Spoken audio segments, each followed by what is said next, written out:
Thanks, Ardern. Splendidly read. I love the bit where you did Simon's bit. Splendid.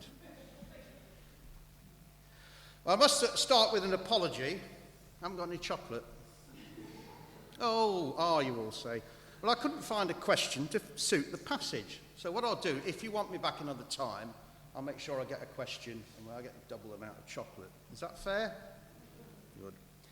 So here we are. We're in a little town called Nain. And Jesus, early on in his ministry, and he's already done a very spectacular miracle in this town, raising a young man from the dead. So, his reputation will be certainly gathering apace.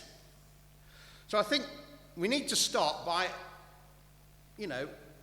confronting one of the elephants in the room. Why on earth has this Pharisee invited Jesus to dinner? Well, I think there are a number of possibilities, only one of which, in my opinion, holds any water. Did he invite Jesus because he's desperate to hear Jesus' message and wants to be a follower? Not very credible, I'm afraid. If that was the case, surely Simon would have gone to Jesus privately, as Nicodemus did in John's account in his gospel.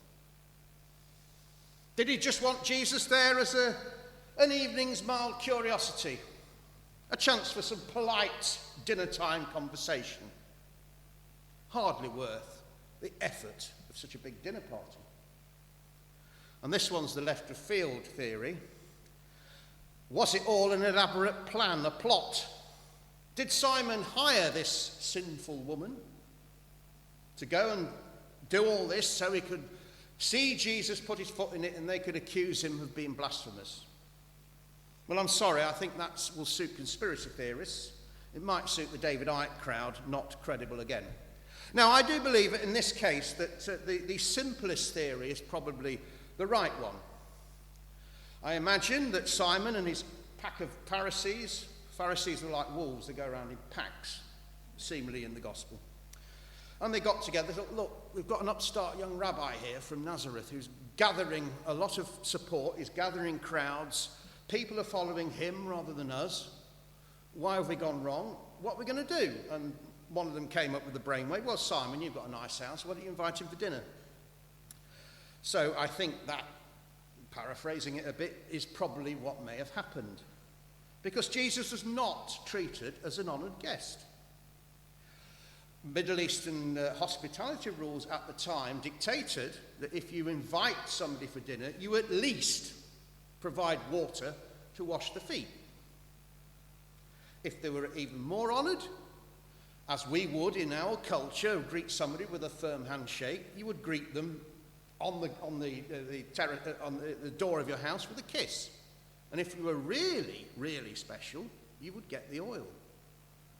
As Jesus pointed out to Simon later on. Jesus was given none of these things. So he was there to be observed, to be looked at, see what he would do.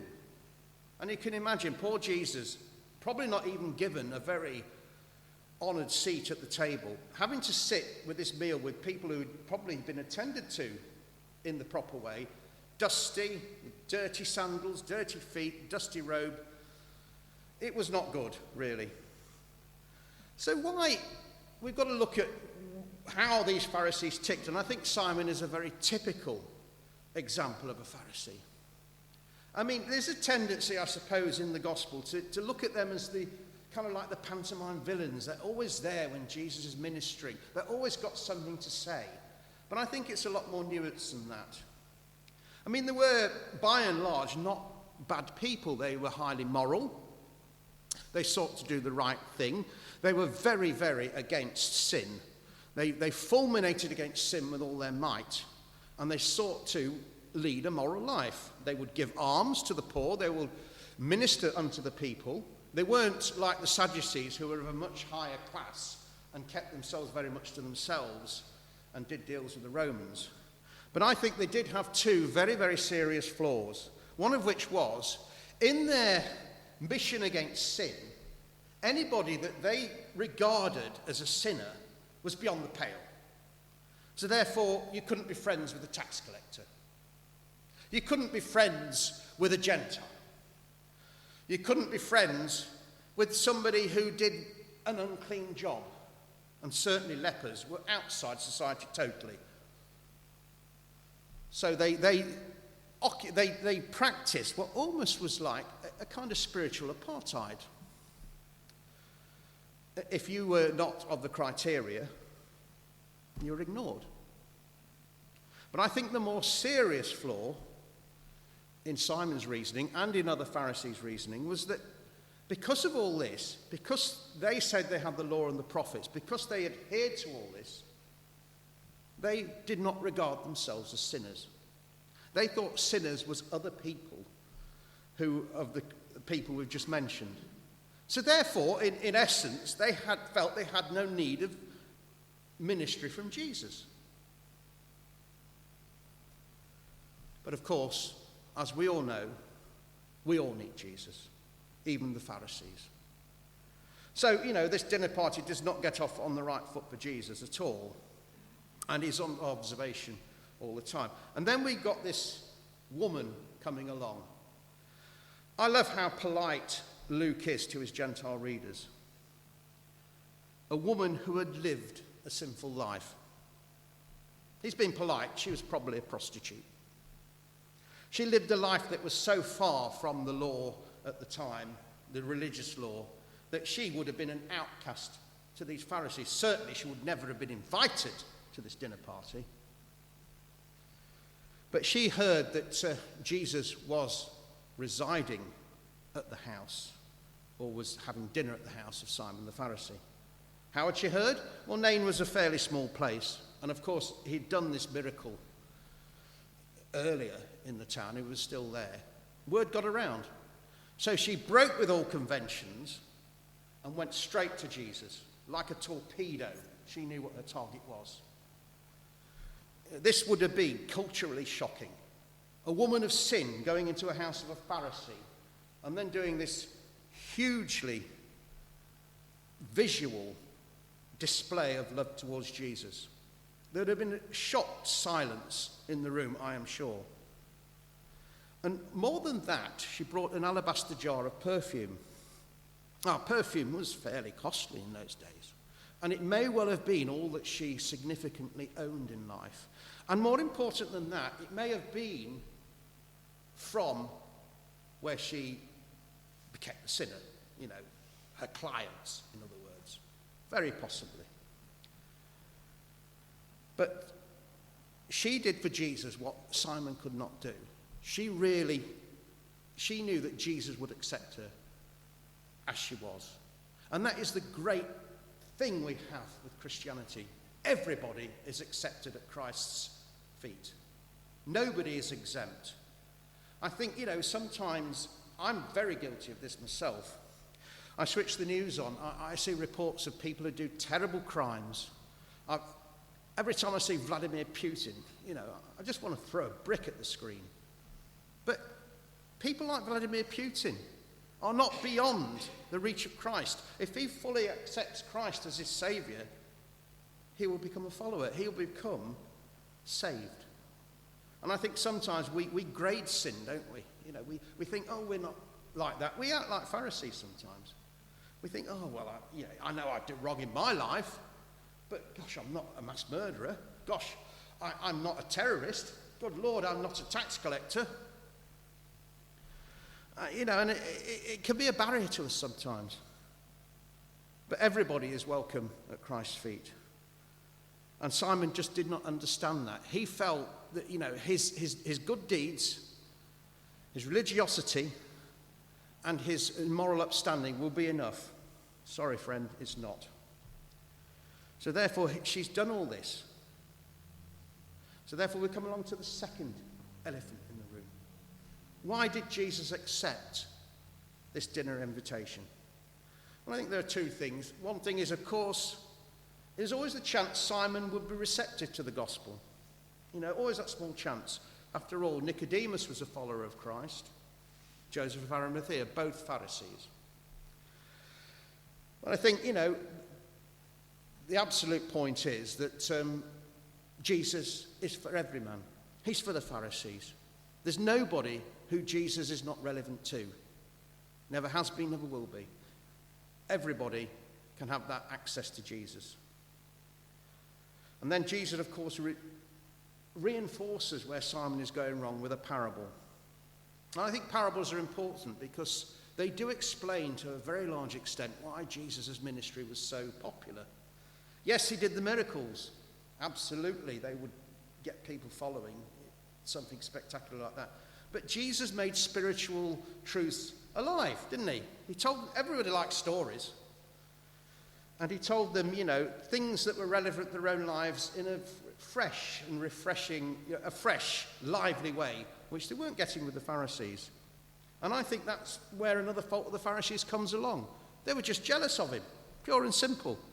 Look at some of the acid comments that come out after he's done a particularly good parable or a miracle. They're just jealous. They're like sniping like Waldorf and Statler did on the Muppets on the sidelines. He even accused him of being the devil at one stage. So Jesus plays his trump card and tells this quite short parable, not quite as pithy as the mustard seed or the pearl of great price, but a relatively short parable about people owing. And he's making a point about Simon here that, the greatest one who will be most grateful is the one who owed the most debt. This woman had doubtless done many more wrong things in her life that Simon had. But it's like an exam. You can't say, Simon couldn't say, well, I got 49% out of 50, when the pass mark was 50, and you only got 2. You both failed. So Simon did not realise that he needed Jesus as much as this woman did. And she, by pouring all the oil on and doing all the things, was, in a sense, doing the host's duties that he'd failed to do. So Jesus tells this parable, and Simon correctly answers, yes, the one with the most debt. Because he had what he considered small sins, but they came with, with a disdain with it as well. But then we get to the real capper, the real shocker. Therefore, I tell you, her many sins are forgiven. Jesus said to her, your sins are forgiven. And I love the way, again, Luke underplays this somewhat. The other guests began to say among themselves, who is this who even forgives sins? That would have caused a riot. Basically, Jesus is saying, I'm, in a sense, God. Only God could forgive sins in Jewish culture and in the Pharisaic tradition at that time. So, he's really putting the stinger on. And I expect, and I imagine Pharisees would have been there, other Pharisees, they would have hardened their hearts towards him by then and would have really cranked up the opposition from this moment on. It's like a snowball going down a mountain. Their opposition to Jesus grew and grew until it got very fierce, of course, in Holy Week. But Jesus was saying he has that right to forgive sins. So, what does that mean to us? There's another group I've not mentioned yet who are equally important, the onlookers. The onlookers would have been there would have been Pharisees there, would have been disdainful of all this and rejected it. But there may have been, I don't know whether the disciples were invited, it doesn't say, but there would have been others who would have questioned in their own hearts, well, what this man's saying is stirring something up within me. Maybe what he's saying is true. I'd like to explore more. But, the other truth of Christianity is, and as we look at this 2,000 odd years later on the print, the one thing that is, I think, a spiritual truth is, we have to make that decision for ourselves.